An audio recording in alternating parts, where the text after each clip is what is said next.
Oh, well, yeah, I guess she is ready to hit that record button. She hit it. All right.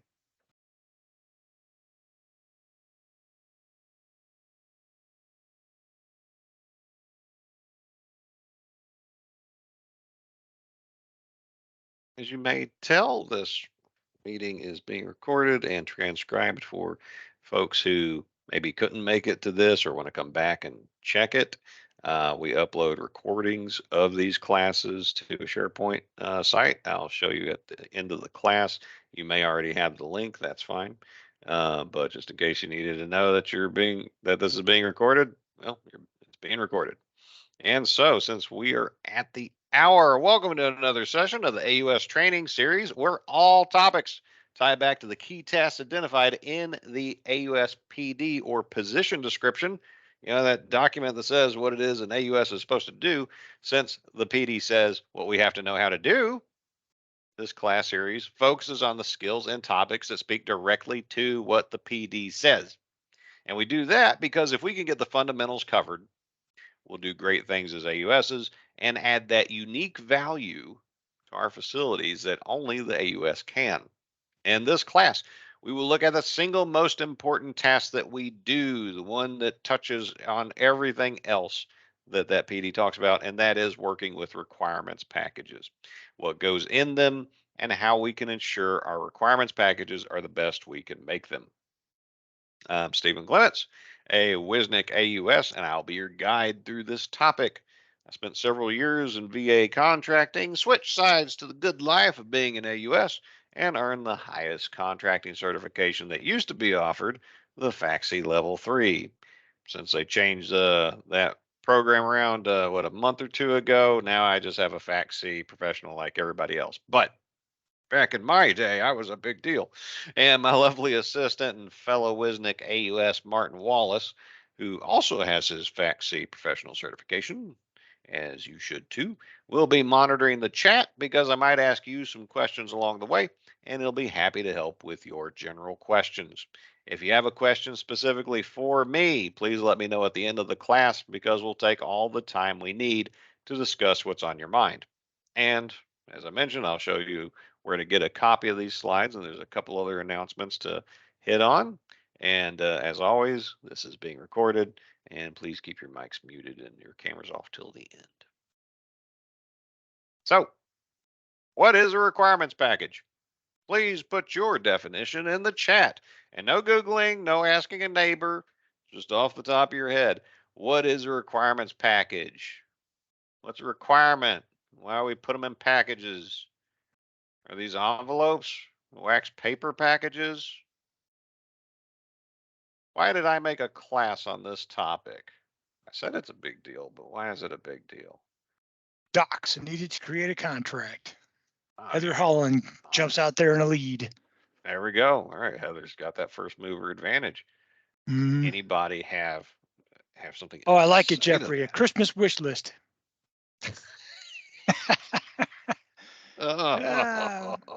Jason Oh, Martin that's says documents that comprised of a contract, statement of work, or specifications for product purchase. So we're getting some good answers coming in, and then we're not getting so many good answers.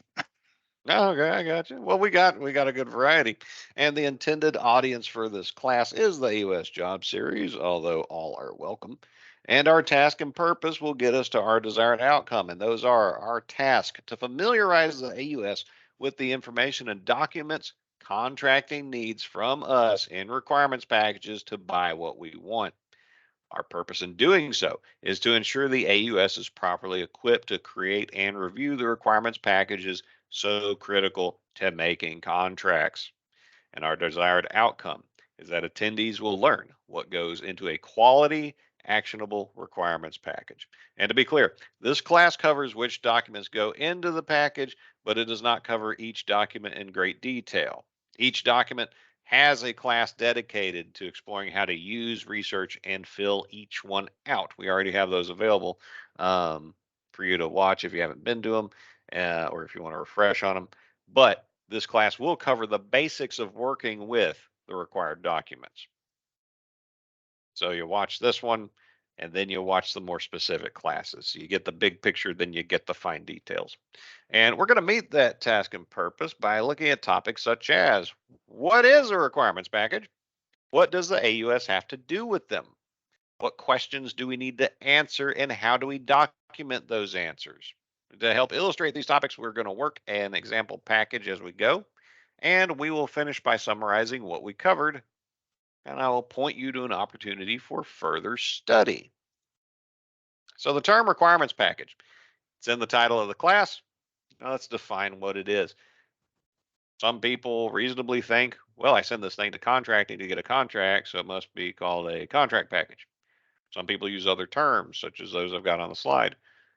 Now, the interpretive sources that guide us use a variety of terms to describe the same thing. So there's a consistency problem in the terms we use. For this class, we'll call the collection of documents we're required to send to contracting to buy what we want by the term requirements package, and for good reason, because that's what the VHA procurement guide, or PG, calls them. And here's a citation and definition from the part of the PG called definitions. None of the other terms on the slide have official definitions in any of the sources I could find, by whether it's the regulations or the interpretive sources. So this is the only officially defined term when it comes to the topic. So now that we know what they are, let me ask a question. What does the AUS have to do with requirements packages? Please drop your answers in the chat. I said they're a big deal for us, maybe the most important thing we do. Well, what use do we have for them? What are we supposed to do with them? Tell me what's on your mind with that.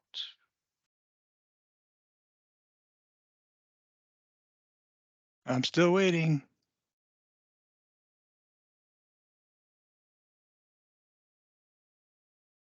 Hmm. Ensure they are complete and uploaded into force. Review for accuracy, liaison to service, to review docs that are complete and conduct market research. And we ensure that they're all included and good to go.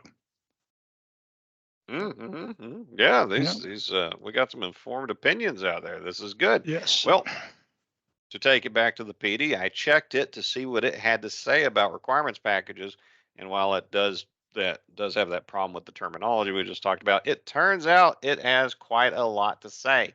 We have 3 slides that we're going to quote from the National AUS GS11 PD to go through, and starting at the beginning, we see the AUS is supposed to be an expert at pre-award issues such as contract planning, and those planning details have to be documented in supporting artifacts.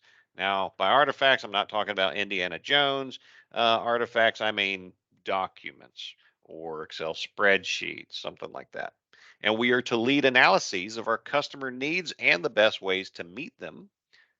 We are to review all procurement packages for our facilities. So those who said something like that, go ahead and give yourself 10 points. And we must be able to independently develop every document that goes in them and help our customers write documents themselves that meet contracting standards. An integral part of being a good document reviewer is being a good document writer. So we need to know how to gather and communicate all the details we and contracting need to buy what our customers want. We need to know what right looks like. And it keeps going with the numerous restatings of our package review work, emphasizing the critical role. We are to be involved in the procurement activities of our entire facility, not just 1 or 2 departments.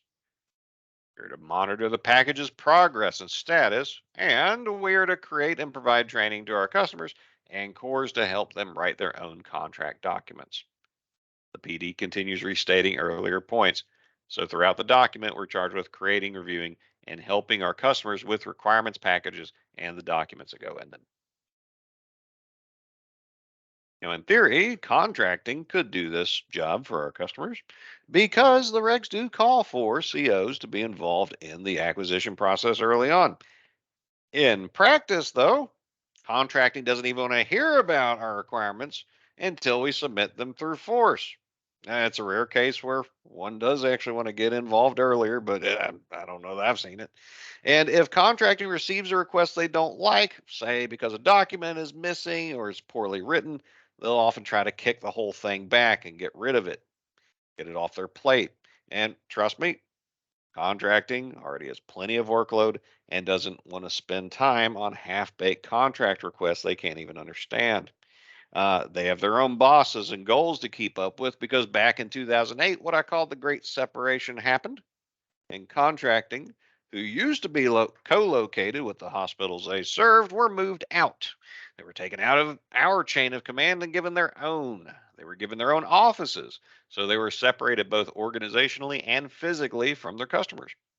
Their ability to be acquisition advisors and provide quality control for the facilities diminished, and VA suffered for the brain drain. So in 2016, VA created the AUS to fill the gap. We are our facilities acquisition experts, and that means quality control is up to us if we want our packages to get worked and not canceled. By ensuring the requirements packages we send in are top notch quality, we help our customers meet their missions of caring for our veterans. And so, what information goes into a requirements package? This is a customer led process, and it's up to the customer to get this information right because nobody knows what the customer needs like the customer should know what they need. We can't let our program offices send unintelligible gibberish to contracting and then hope contracting will somehow make it work. Contracting doesn't know your requirements in general. They're experts at contracting. Now, they may pick up useful information about a given sector, but that's a lot to hope for. And they may not be able to fill in those gaps, and it's inappropriate for them to fill in those gaps, as we talked about in other classes. And I used to be on the contracting side of the house, and the kind of packages that I'd get in that left me more confused than they helped me understand what the person was wanting to buy did not make me happy. The documentation we prepare must get across to contracting the information they need to buy what we want. Help them help us. And while an accurate write up helps contracting do their job, we also benefit from writing up all the details that go with these questions too, because in trying to explain the requirement to contracting, we can better think through what exactly it is that we need. So it does help us to spell all this out, even if it eats up time. Now, what information do we need? Well, there's five basic questions we have to answer, and they are: what is it we want? How much do we expect it to cost? Who can we get it from and how can we get it from them? And is there anything else we need to know that goes along with this need? And we're going to cover each of these questions and the forms we use to document those answers in this class. First, what is the item we need and how do we describe it? FAR 11002 tells us to describe what we need through two lenses. One, that we describe what we want so as to promote competition. Okay. And two, to describe what we require in terms of functions needed, level of performance required, and essential characteristics. Yeah. FAR 11105 orders us to not rig the description of our requirements so as to require only one manufacturer's product if we can help it. Sometimes we legitimately have to do it that way. But there's a lot of times we can use more generic language to address that issue. And from our class on regulations, recall the Competition and Contracting Act, where Congress ordered us to promote competition at all times. Here's one way we can do that. We use that more generic language instead of trying to, force through a sole source. And we document these details on our performance work statement. Now, there's other terms for documents that describe our requirements, similar to the PWS, such as statements of work, statements of objectives, statements of salient characteristics, and requirements descriptions. And there's other ways of stating it. Each of them have their own little differences, but for sake of this class, I'm going to use the term PWS to cover them all because they're all describing what our requirement is. And since the PWS is where we define what we need to have and nothing else will do, every other document we put in our requirements package will depend on how well we define our requirement in this document right here. This is the most important thing we're going to write. Speaking to writing good requirement descriptions, it's critically important that we be clear in describing what we need, the terms and conditions under which we'll accept it, and that we capture our true needs based on real world facts. Because if we don't, we're going to confuse the vendors trying to give it to us, we're going to confuse contracting, and our customers might not get what they actually needed. And so, if a customer, let me address that for a second. Um, the way I talk about it, we are on the customer side of the house because we're trying to get things from contracting. And the AUS might be the person making the contract request, so they're the customer. But what should be happening is that you have a program officer service line, an end user for what's being asked for. They should be the final customer for both you and contracting, but being on the facility side of the house, that's how I conceive of customers. Um, so if a customer tries passing an unclear, confusing, incomplete, or outdated PWS to you to send to contracting, they'll probably tell you that they just reused the last contract's PWS, and that's not acceptable because it's lazy. And lazy contract writing creates bad contracts. It misses key details. It doesn't take into account what the real world now looks like as opposed to the world of 5 or 10 years ago. Now, we absolutely should use old PWSs and other people's PWSs for inspiration and as guides that we can pick good ideas from, but we need to verify that our needs are accurately captured every time we write one. And I do encourage you to find other people's PWSs. I see a bunch of folks use the national email list to ask others for examples, and that's great. Pick the best parts from them. No need to recreate the wheel if you've got a good spoke to work with. And another problem I've seen in the past is when the customer sends in a vendor's product brochure as their PWS. This happened to me. I told them I couldn't use it because we are required to define the requirement. We cannot let outsiders do it for us. It's an inherent government function. So I told the customer they'd have to write it up themselves for me to use. Well, what they do, they copy pasted the text directly from the vendor's brochure into a Word document and sent it in, thinking that would do the trick.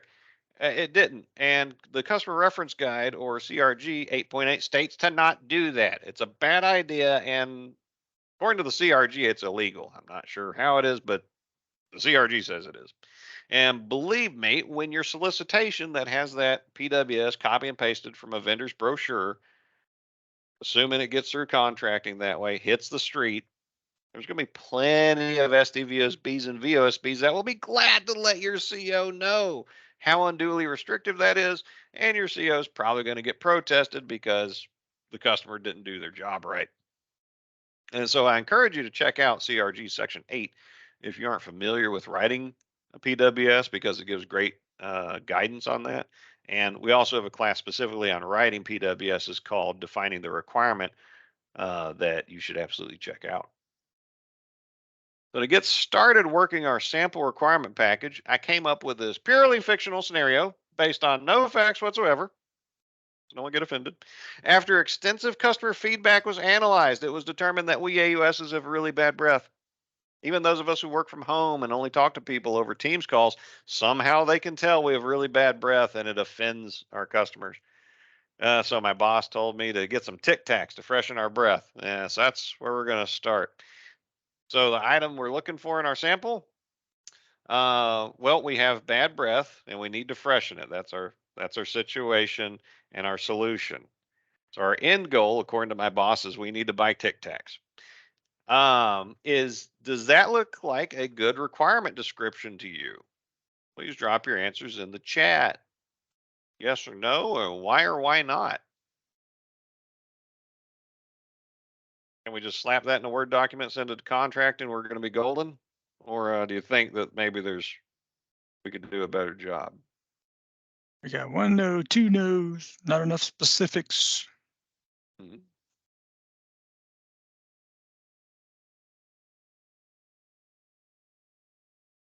No needs more detail. No good. Needs to have many more specifications. Okay. No, Okay. should specify breath freshener. Wait a second. Has someone been in this class before?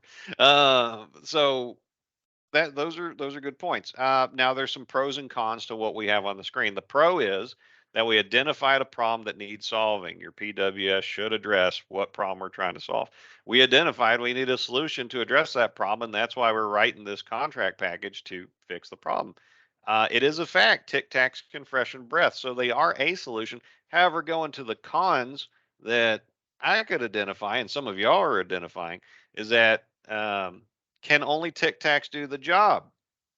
Because specifying tic tac sounds like we're trying to do that, forcing a brand name or a sole source into the process that I told you not to do, when we know there's other breath fresheners out there. Did we adequately identify the scope of the problem, as in how many AUSs are there? Where are they located? How many tic tacs do we think we need? And on and on. There's all kinds of information that would help flesh this out and really capture our requirement. So let's lay out a better picture of what we want in a contract by writing this sample PWS. We're going to avoid the brand name justification for the time being and not require tic tacs. We'll use more generic terms to capture what we want. So nationwide, we have about 400 AUS employees. Okay, so that's how many people we need to take care of.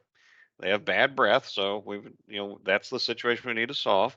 In order to help our customers, we need breath freshening products. Okay, so that's the item we're looking for. Now, these products, after we did some checking in my imagination and no actual research, but the products, they need to be oral applications of cinnamon flavored gum arabic based chewable items. And it has to be cinnamon flavored because we did some checking about allergies, and only cinnamon is in that sweet spot where no one's going to be allergic to it. And don't fact check me on that. This is a sample. Products shall be available in both sugar and sugar-free formulations and orderable by each AUS to their preference. Okay, so there's some moving parts there. And we did a little checking and we found that we need one application of the breath freshening product per AUS every 2 hours worked. And our period of performance is going to be 1 year. We're going to see if that made a difference over the course of 1 year. And the products shall be shipped to the AUS's place of work, whether that's at home or at a facility, in biodegradable packaging. So that's our example PWS in brief. And for the time we have in this class, we've described the requirement to the best of our ability. And there's improvement that could still be done, but this is far better than what we just had. And so to keep track of what we've covered, let's start our running list of which documents we might need in our requirements package. Our first document, also our most important, is the description of the requirement, or PWS.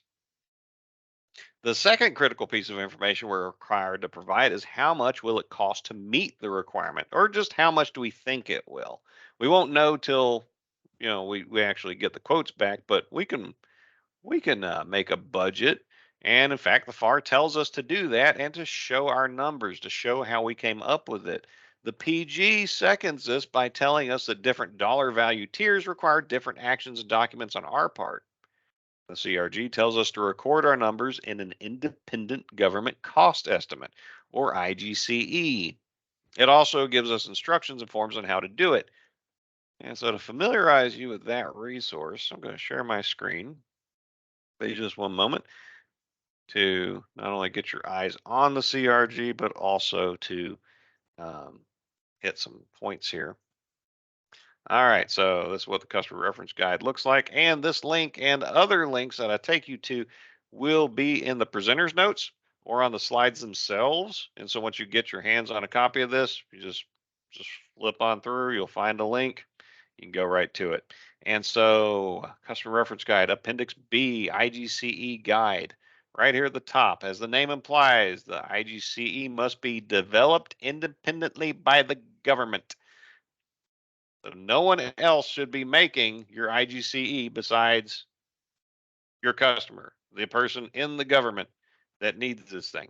And this is one reason this is important is because this estimate normally provides contracting their first indication of a reasonable contract price. So the kind of prices that they might expect to receive back that would look fair and reasonable. This is very important when it comes to competition. And a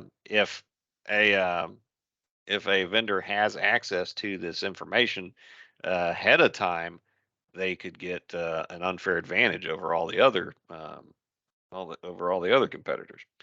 And so, and then the following points bring up that when we make an IGCE, we make several assumptions, and we're to spell those out. We're to find all kinds of pricing information we can use and use that to inform our price estimates for how much these things are going to cost. Market research is important. Analysis methods of how you looked at it, and on and on and on. I'd encourage you to read all of Appendix B and also CRG Chapter 10, which I've got the link in the chat, because it provides us with further helpful guidance on writing IGCEs. And before we return to the slides, I caution you to not permit a vendor to prepare government estimates. Do not use prospective contractors' price estimates as the sole determining basis of the government estimate. You can use it as a price reference, but you need to do more research than just take one quote, say that's your IGC, and move on, because that's not an independent government cost estimate. And if you're going to give an independent government cost estimate, it needs to be exactly that. All right, so let's get back to the slides.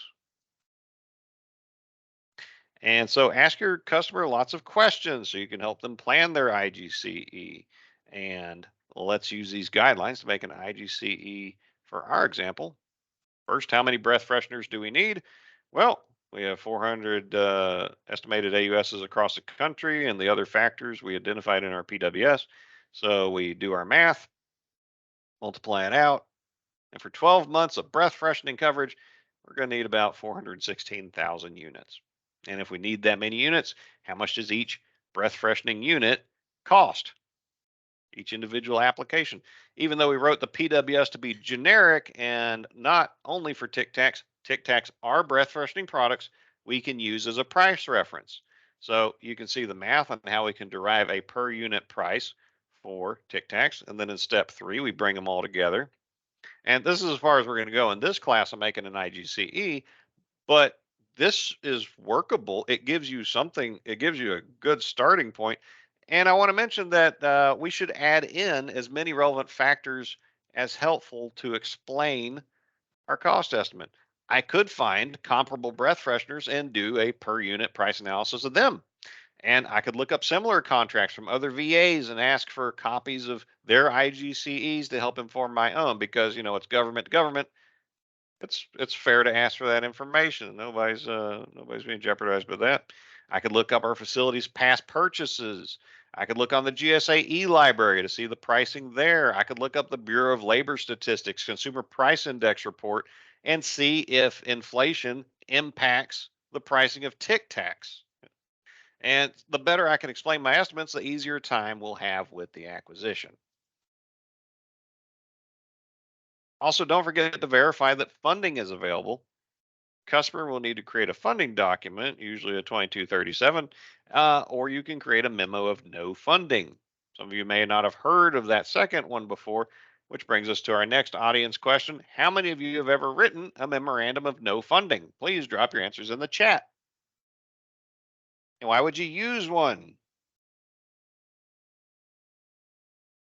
And when you get these slides, that icon of PO1 no funding attached memo, you can just pull that off of the slide and you'll have a sample memo. You're going to see several icons like that throughout the class, and you can just download those sample documents. Martin, what we got? We got a lot of nopes. We got a couple of yeses. Mm-hmm. Somebody said, Jeffrey Howard said, because I'm flat broke. Well, hopefully it's not your money, Jeffrey. Yeah, he seems to be. He seems to be the jokester today. Your facility, like, they should be spending their money. They're not leaning on you and be like, Jeff, we really need you to cover this. Yeah, We're not going to reimburse you, but well, okay. So if you're planning a purchase order, task order, micro purchase, purchase card order, or a standard contract with fixed terms, you need to make a 2237 to lock in the money for the order. But if you do like me and Marty do a lot, and you make blanket purchase agreements or basic ordering agreements, you don't need money up front. Those contract instruments don't bear any dollars on their own. So you don't need a 2237 form, but contracting and their gatekeepers will be looking for a funding document, and they will give you crap if they don't see one. So instead, you create a memorandum of no funding and send that in as your funding document. It's going to check the block. It's going to make contracting happy. All right, to our running list, we can now add an IGCE and a funding document. And the next question we have to answer is, who can give us what we require? To find that, we need to do market research. And market research is what we do to discover what products are out there and who can sell them to us. It can also be used to learn the common industry practices of an economic sector, of the vendors who sell the products we want. Things like warranties, maintenance agreements, packaging, units they sell the items in, et cetera, et cetera. Because a lot of these things are going to be common by industry. Now, some vendors may do things differently, but a lot of industries have standardized practices. Now, the extent of market research documentation we need varies based on the estimated dollar value of the requirements package, just like the PG said when we talked about IGCEs. So your IGCE is going to come in handy here since it tells us how much money we're talking. If it's for more than $250,000, we use the market research report over simplified acquisition threshold. If it's for less than $250,000, we use the streamlined market research report, micro purchase to simplified acquisition threshold. Say that 3 times fast. And it makes a big difference which one you're doing because the streamlined form is 4 pages and the above 250 form is 15 pages. So there's a lot of work difference that goes into these. Now, the kind of information we're going to capture on these documents include the results of database and internet searches we do, notes on which SDVOSBs, VOSBs, WOSBs, SBs, and large businesses do what we want. If there's mandatory sources we have to use, how much we think it's going to cost, which PSC and NAICS codes go with it, pricing data, and more and more and more. We also take screenshots of a few key websites like the used to be VetBiz, but now the SBA's Veteran Business portal, the GSA e-library, SBA searches, and contractdirectory.gov to back up our findings. And we write everything we know onto one of these forms for contracting. Now, before any of you say, but Stephen, I just send in a vendor quote. It's the CO's job to write the market research report. Well, that's plain wrong because both the PG and CRG require the customer to fill out these forms as part of the requirements package. Now, contracting will add to these things, but we have to give them something to start with. And if you're buying an IT item or software, there's additional checks you need to do. And I link 3 key sites you'll need to look at or submit a FATARA request through. And for more on FATARA, Martin Wallace gave an AUSPD class on that. And I highly recommend you watch it because I learned a lot. And so, as I mentioned, contracting has their own role to play in all of this, but we got to get them started. And I encourage you to poach market research reports done by other VA employees, your fellow AUSs, contracting, and also don't be afraid to ask vendors for information you're looking for. Just remember when you're talking to vendors to not create the appearance of favoritism. Don't tell them too much about the details of the requirements package you're working on or the number of competing firms you might know about. But you're free to ask vendors questions about themselves, and it can be a great source of information. I've done it myself. And in some cases, the FAR requires us to buy from what we want from certain sources. Now, these are hard requirements we can't get out of, but there's also loopholes that apply to some of them. And now we're not going to go further in the class than providing the FAR and VAR references that spell out exactly what you need to know, but we do cover the details in the market research report class, which is out. And the PG and CRG repeat the same details, but maybe in more accessible language than the FAR and VAR. So you may want to check that out. For sole source acquisitions, I taught an entire class on this, so you can also check that out. What I will do here is point out the regs and guides you need to consult if you need to sole source, and point out there are many forms, or there are forms you have to use located in the procurement guide. There are different forms depending on what item you want to buy, which dollar threshold applies, and sometimes which sole source authority you want to use. And we'll know by the time we finish the market research report if we have a completable requirement or if we really do have a justifiable sole source situation on our hands. And let's continue working our example. We'll copy over the IGCE's big findings to the market research report and add some more details to hit the high points. So our IGCE value is above the micro purchase threshold and below the simplified acquisition threshold. So we're going to be using the streamlined market research report template that we mentioned. And we're going to make sure to record in there a description of what it is we're trying to buy, and that we can consider, the range of products we can consider. So we can do any breath freshening product. It doesn't have to be Tic Tacs, but giving the example of Tic Tac in the report to give contracting a frame of reference is a good idea. And we're going to report that we did a search for the products and we found a wide variety of them that could meet the requirement. Um, we did search for SD and VOSBs, but we didn't find any. We'll report that. And we'd also include a screenshot.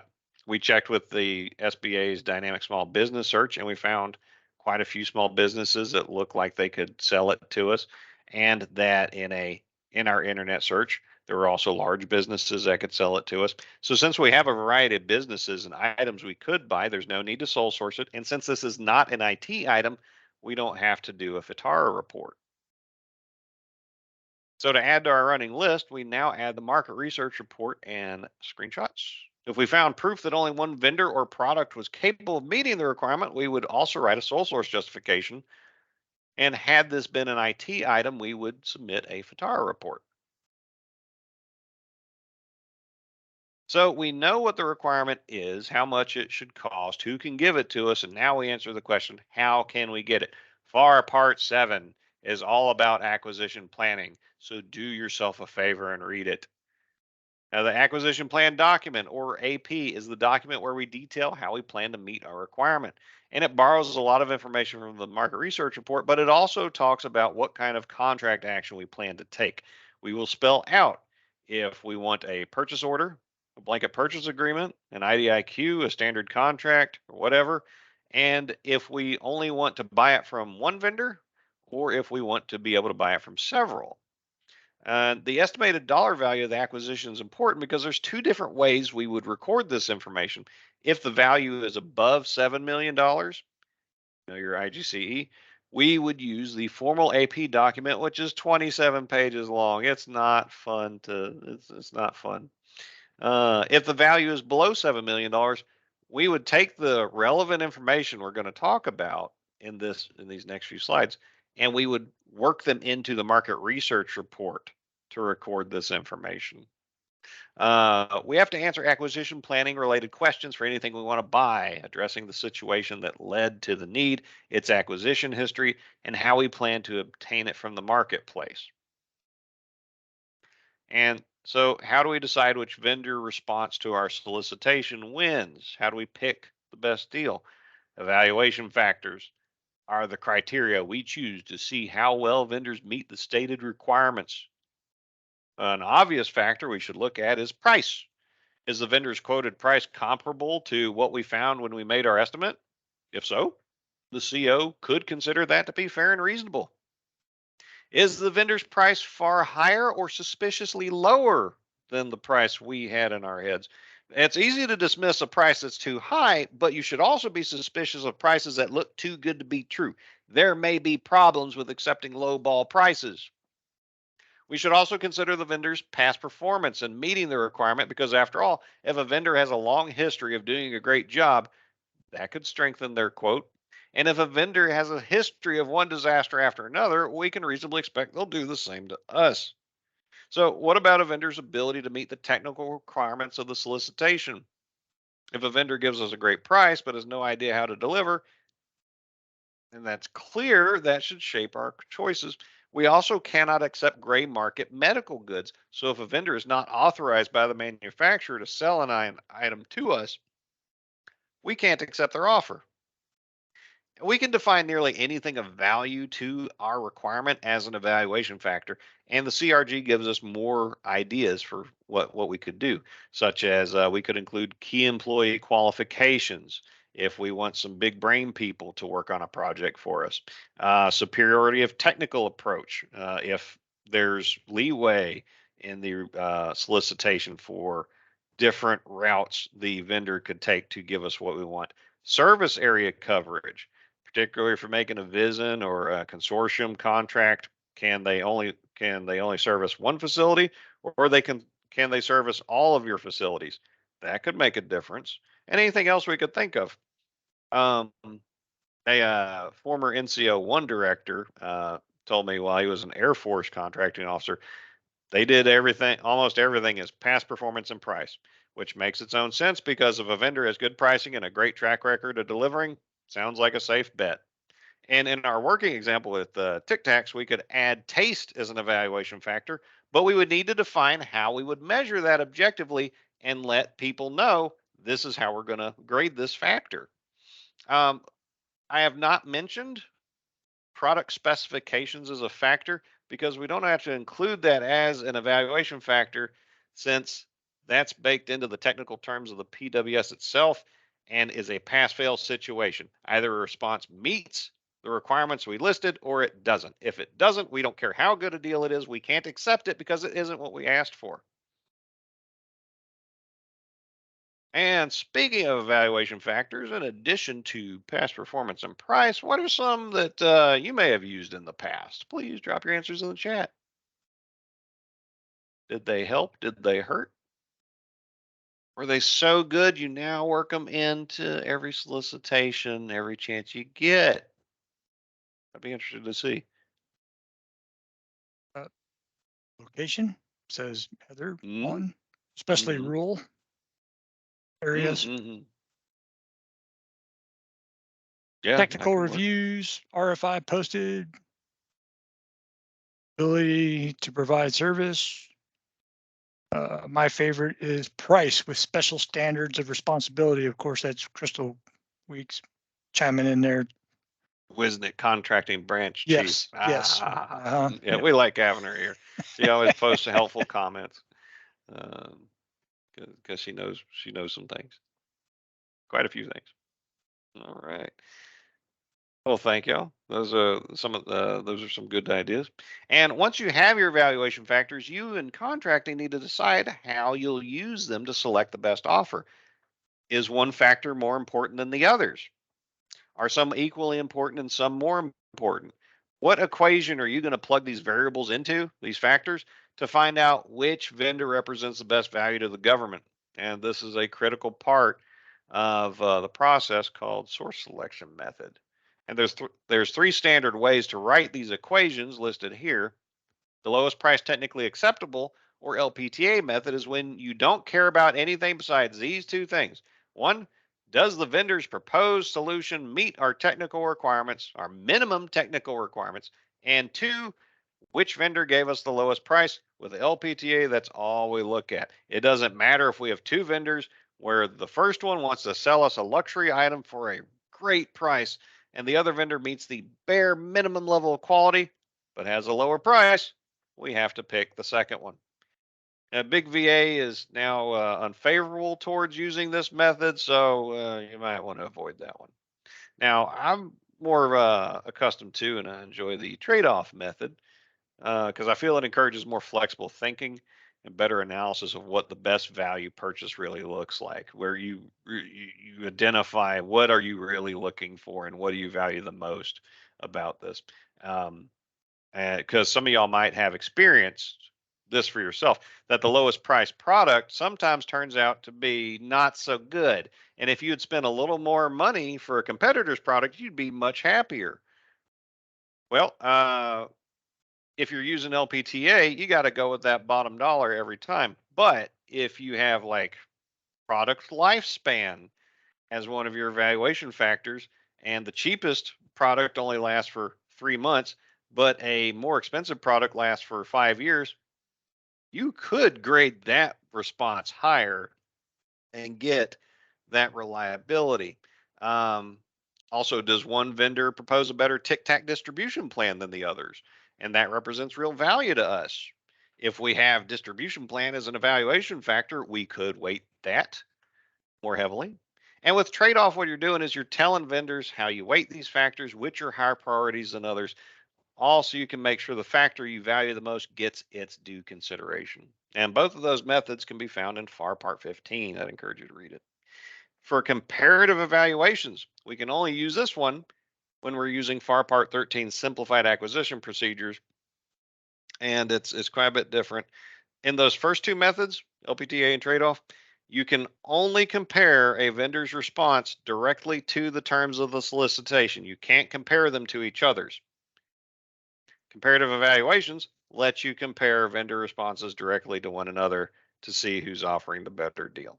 It's some legalese there, but it is important when it comes to source selection. And the FAR isn't very helpful in explaining what this method is, but the procurement guide, or the PG, does give a pretty good explanation of how to use it. And where do we document these things, our evaluation factors and source selection method? You put them in the AP if you're above $7 million, or you put it in your market research report if it's below that. Um, and then contracting will write them into the solicitation. Okay, so in our example, due to our IGCE, we're going to be using the Streamline Market Research Report. We don't need a separate AP document. And since the dollar value is below $250,000, we could ask contracting to give us a FAR 13302 purchase order. They're generally easier to write and make. Our market research showed that we could do a set aside for small businesses. And our evaluation factors, we're going to go taste, past performance, and price. And our source selection method is going to be trade-off. And we're going to weight these factors in the order listed. Taste is going to be the most important, followed by past performance, followed by price.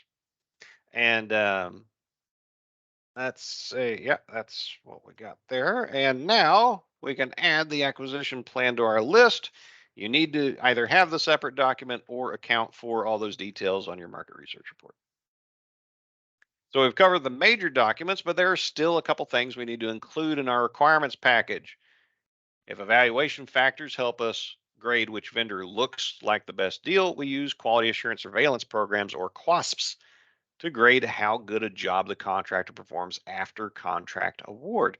It can be written however we want, but we just need to have one because the CRG says we need to have one in our package. We can write them into the PWS, or we can make them as a whole separate document. And FAR 37604 says we can write the plan, or we can specify that the vendor should provide it for us. And that's a completely legitimate thing to do. And FAR Part 46 is all about quality assurance, and I would highly encourage you to read it.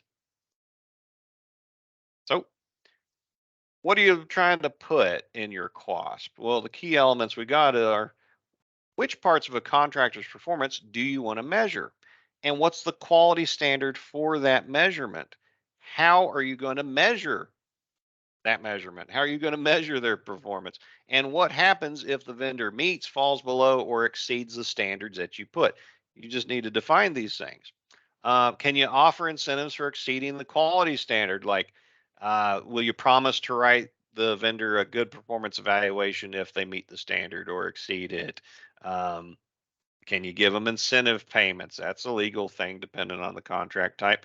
Or if they're doing a really bad job, do you want to be able to dock their invoices? Because that's legal. I've done it. But you need to spell it out so everybody knows what the terms are.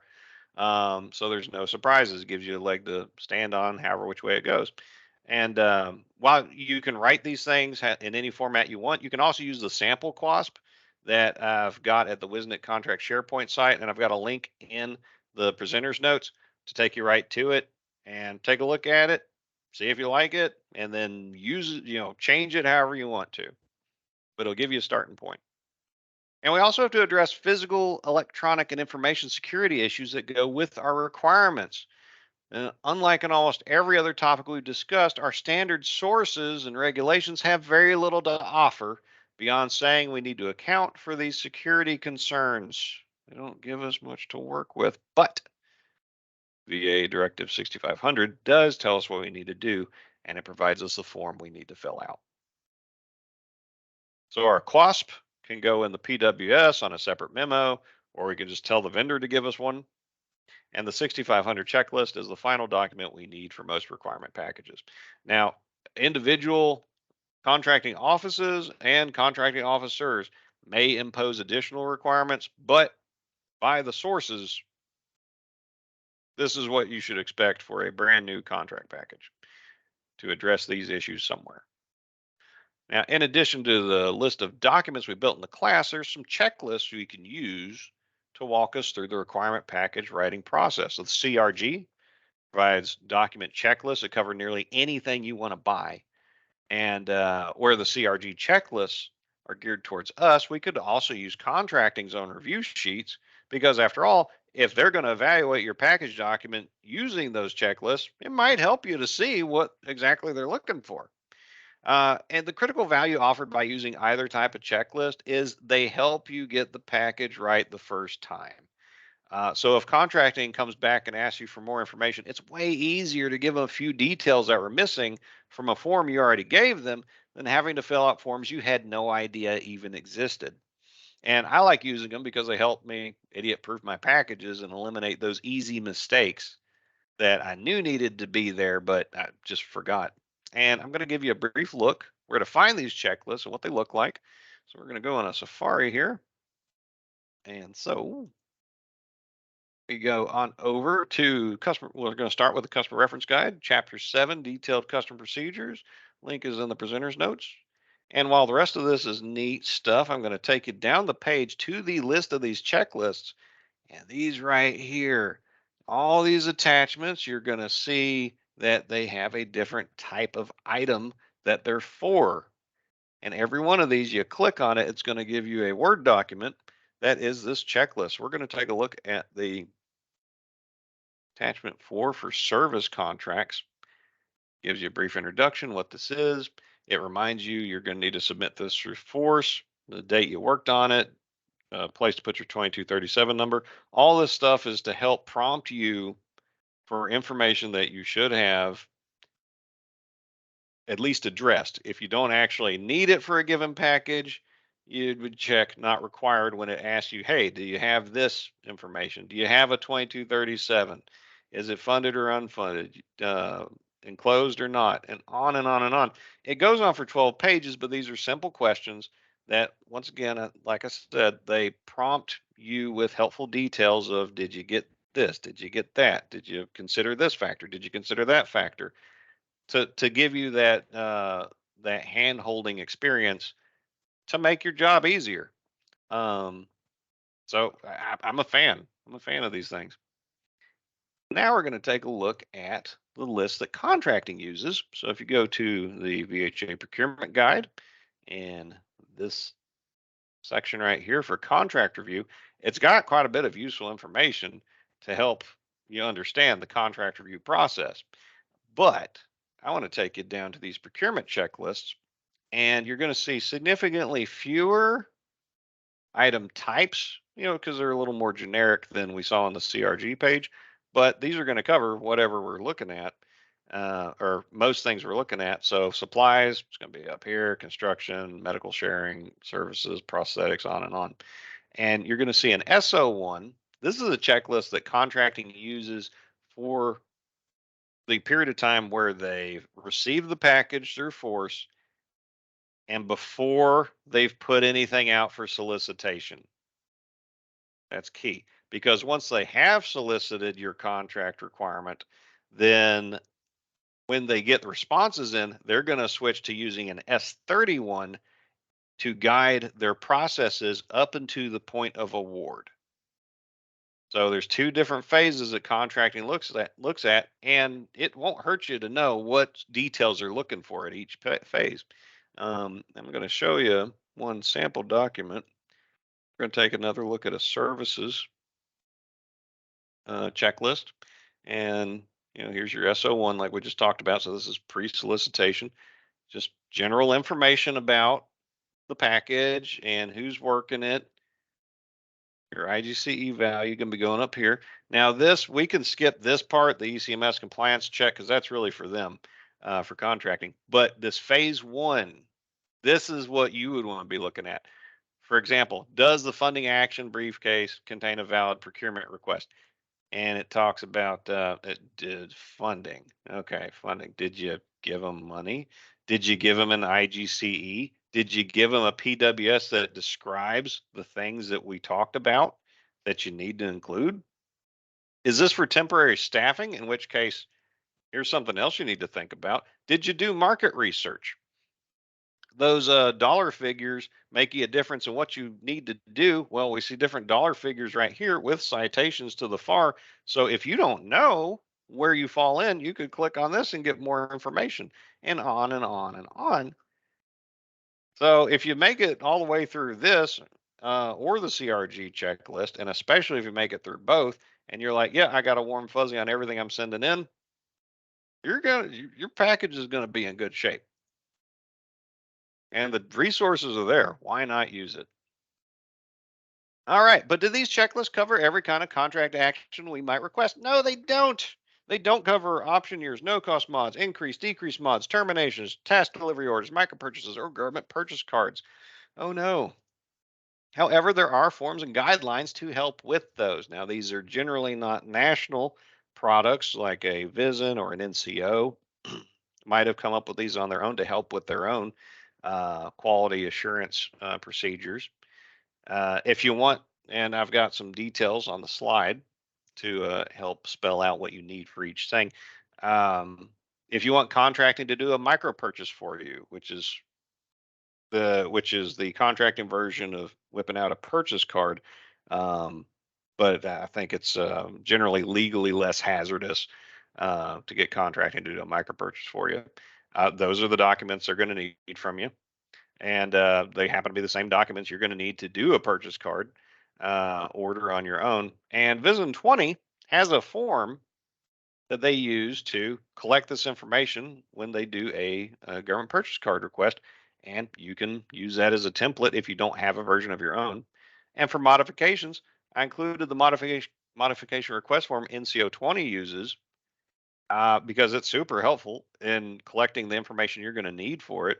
And do check with your local contracting office if they have their own version. And for task orders, now, a lot of people will put additional requirements on this, but that's them coming up with it. Or in some of your national contracts like SAC, TAC, GSA, they may have special requirements. But say you're ordering off a WISNet contract that we made, you just need to describe what it is you want with a PWS or something like that, and have the money 2237. That's all you have to have. Other folks might change it, but that's essentially that's what the regulations say you need to have. However, NCO 21 does have this form to give you a more formal guide that basically says what I said, but it puts it in a document to help guide you through that. And so to summarize what we covered, we discussed that the AUS is the resident contracting expert for our facilities to advise them on all kinds of things, including writing and quality controlling requirements packages. That's our primary job. That is really our bang for buck. And requirements packages include all documents needed for the contract action requested, where we must describe what we want, how much we expect it'll cost, who we can get it from, and how we can get it from them. And we should use our available guides, checklists, regulations, and experience to review and write them. To learn more about how to plan your requirements packages, I recommend Con 121 from the VA Acquisition Academy. I've got details on the slide about the class. It'll take 2 days for an instructor to get you all the way through it, but it will be worth your time. And so, for my last question to you, my beloved and exceedingly good looking audience and above average in every respect people, that have stuck with me. Did you find that this class helped you learn for the first time or refresh your knowledge of requirements packages? If so, great. What did you find most helpful? If not, what did we miss? What would have made this more helpful? Because we want to make these classes as useful as possible. Please drop your answers in the chat or send us emails. We like those too. Martin, we got anything? Do we help anybody out? Yes, great refresher. Yes. This was Yeah, great yeah. training. Yes, thank you. Glad to Good hear it. info. And for the AUSs out there, when coming up with training for your own people, your new cores, or folks in your facilities that just need more contracting education or a refresher, this is a great place to start because it gets them that end user overview of everything that you could possibly need to worry about, in general. And you can take this training, get these slides, and cut it up however you want to. Maybe you don't want it in a whole hour, make it in smaller segments, streamline it. Use the resource. We made it. You can use it. And so, Martin and I thank you for your time, and we hope you got value out of this class. That's the end of the class material. But before we get to your questions and comments, I got three things to go over with you. First, allow me to show you where you can find the slides for this class and all the other classes that we give, along with the recordings and supplemental material that goes with it.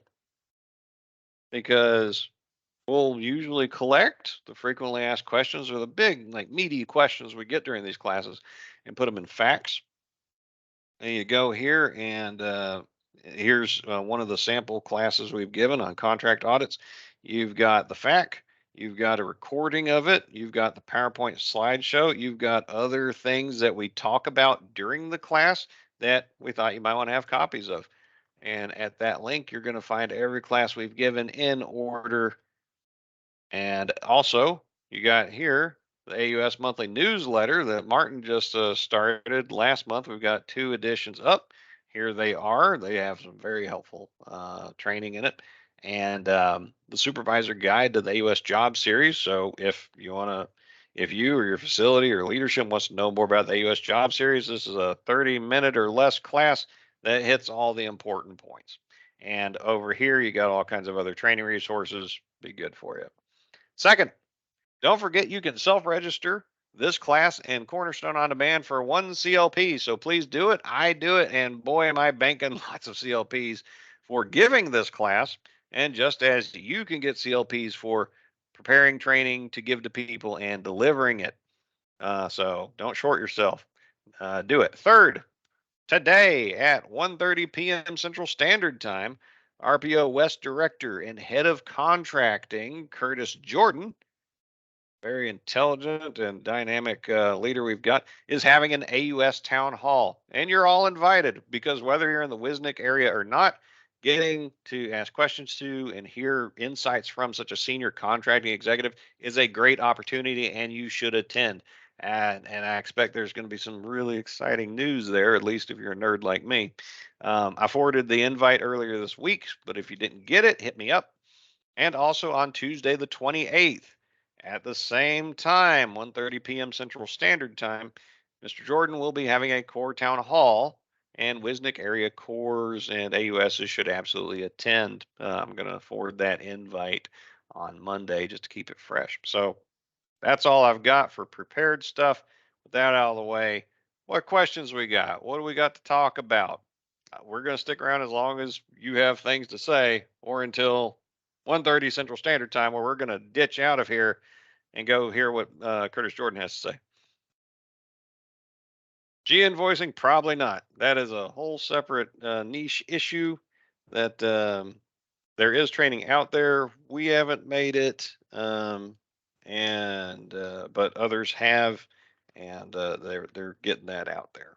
Now, Martin happened to address getting training on G-invoicing in his most recent AUS newsletter, so I would encourage you to go check that out, and that'll get you to some resources. Well, thanks, Joanne. Appreciate it. All right, and feel free to unmute yourself. And terrible training. Yeah, I went through it too, and it wasn't great. John McBride, NCO 20 training officer, just dropped a nice little video that NCO 20 had made. How to request external CLPs and CSOD. It's super easy, and this is going to make it even easier for you. Just watch that video. Going to be over quicker than you know it because it's going to step you through a very simple process. Thanks, John. Martin, did we have any questions you had queued up, or is everybody pretty good today?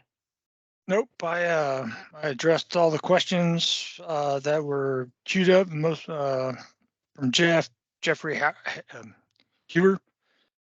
Yep. Yeah, that's where most of the questions came from today. And Yeah, he's chatty. I like it.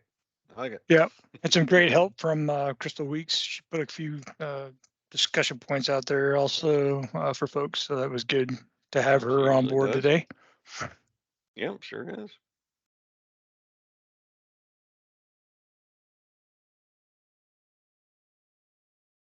I'm going back through the comments to see if there's anything I wanted to touch on, but Martin, keep a eye on the new ones coming in. See if we've got a live question.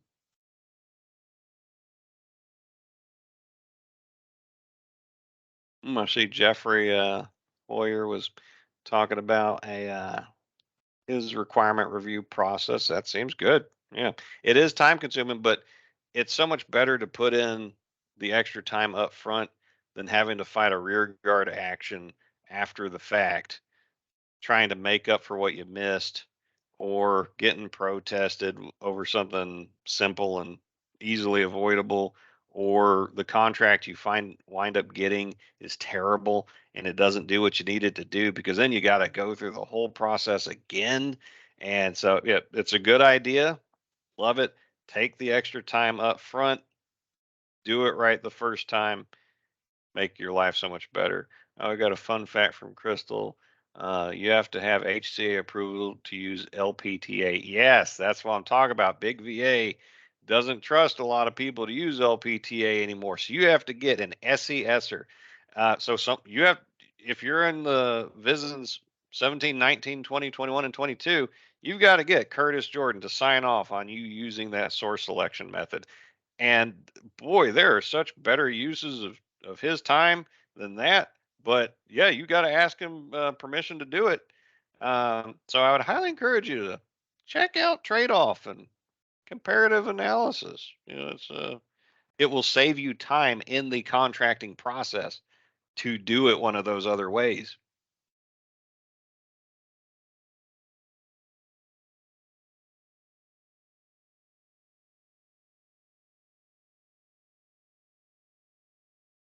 I see some discussion about what's a customer. Yeah, as I mentioned earlier on, it looks like Martin nailed it pretty good.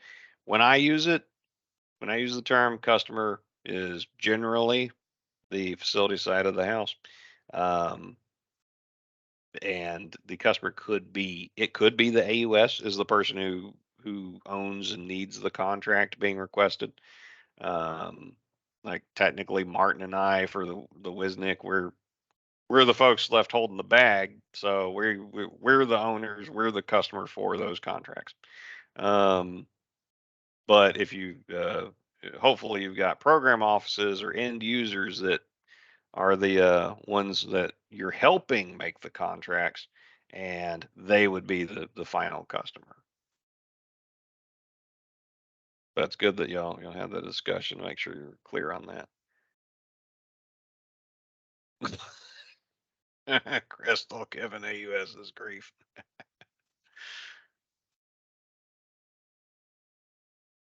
Any day it starts with a Y.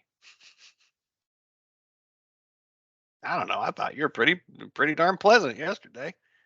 You didn't give me grief. I didn't feel like it was grief. Oh, yep, Martin's right. A majority of, or about half the classes we've done have made their way into TMS. And so there's several different ways you can get access to these trainings, and you can assign, if you go through TMS, you can assign them in the system to people to take.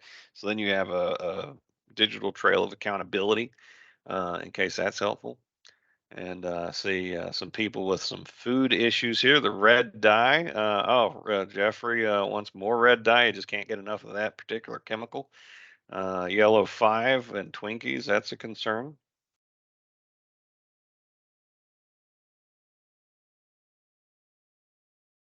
But Eric doesn't want any red dye. So yeah, that's why we had to be specific about.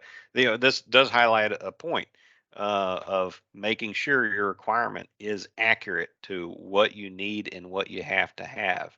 I half jokingly said because of allergy issues, it has to be cinnamon because the thinking is that of our AUS population, nobody's allergic to cinnamon, but some people are allergic to this or that and the other, regardless of the facts of the situation. Which, if we were making a real contract, we would drill into that. But I brought that up to address that specific point. You want to make sure the solution you're going to get is is a safe and good solution.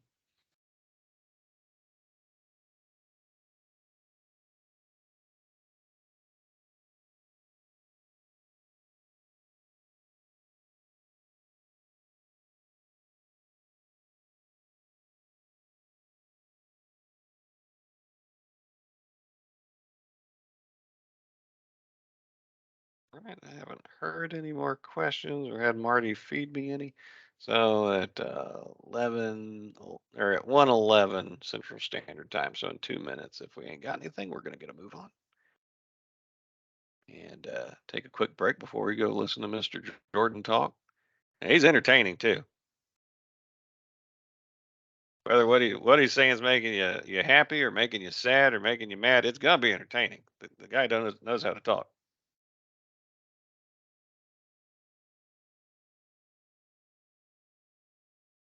I did take a look at his slides earlier, and it looks like it's going to be some dynamite material. Very excited to see. Very excited to see it.